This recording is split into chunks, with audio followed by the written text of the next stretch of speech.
Hello साथीहरू, सबैमा दर्शन नमस्ते है। हामी चाहिँ आज धेरै दिनपछि लामो समयपछि बल खेल्न जानु लाग्यो। त्यही पनि साँझ पर्न लागिसक्यो। कति बज्यो? 5:25 गइसक्यो साथी हो।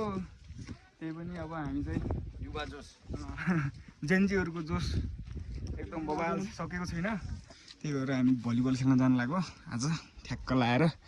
धेरै दिनपछि है, मिनिमम 1-2 हप्तापछि खेल्न लागेको छौँ हामी भलिबल। त्यही नै हो साथीहरू, फलो गर्नु पर्यो है यहाँ मेरो आइडीलाई। किङहरू, भलिबलको किङहरू है। हेलो नमस्ते सबैजनामा। के छ भलिबल खेलेर तपाईँको प्रगति कतिको भएको छ हेर्नुहोस्।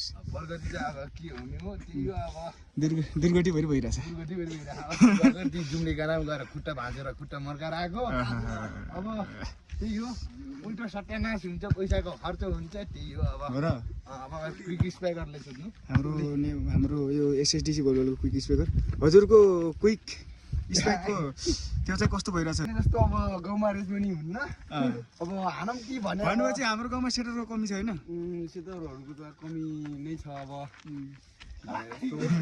छैन यहाँ होइन र सेटर त। हेलो सर, यो चाहिँ होल्डिङ आउट तपाईँ होइन सेटर? तपाईँले त थोपा सेटर हुनु रहेछ नि त, के हो पारा?